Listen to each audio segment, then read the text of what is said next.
Hello friends, जय श्री कृष्ण। आप सभी का हमारी यूट्यूब चैनल पे हार्दिक स्वागत है।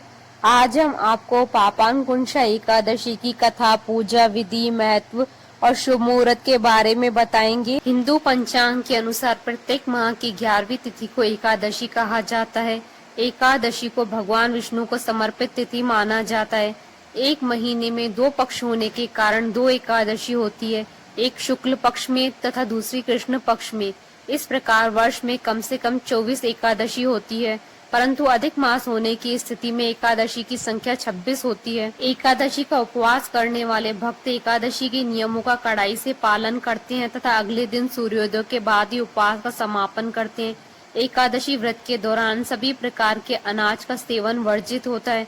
जो लोग किसी कारणवश एकादशी व्रत नहीं रखते, उन्हें एकादशी के दिन भोजन में चावल का प्रयोग नहीं करना चाहिए तथा झूठ एवं परनिंदा से बचना चाहिए। जो व्यक्ति एकादशी के दिन विष्णु सहस्त्र नाम का पाठ करता है, उस पर भगवान विष्णु की विशेष कृपा होती है।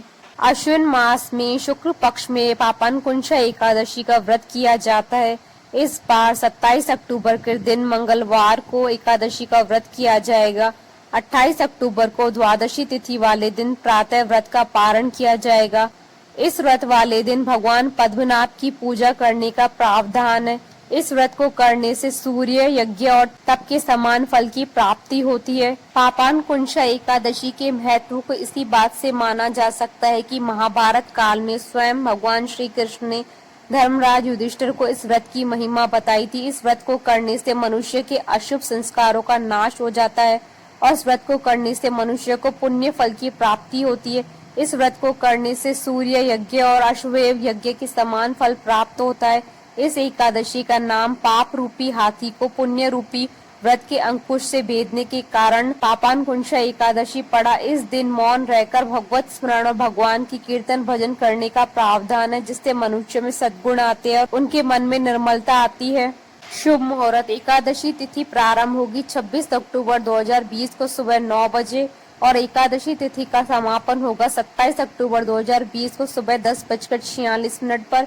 एकादशी तिथि का पारण किया जाएगा 28 अक्टूबर 2020 को सुबह 6:30 से लेकर 8:44 तक।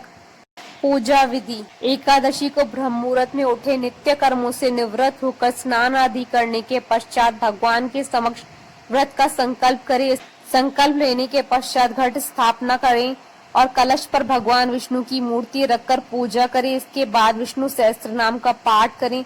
व्रत के अगले दिन द्वादशी तिथि को ब्राह्मणों को भोजन और अन्न का दान करने के बाद ही व्रत खोलें। पापांकुंशा एकादशी व्रत कथा। प्राचीन समय में विंध्य पर्वत पर क्रोधन नाम का एक बहुत ही क्रूर बहेलिया रहा करता था। उसने अपना पूरा जीवन हिंसा, झूठ, छल कपट और मदिरापान जैसे बुरे कर्म में व्यतीत कर दिया।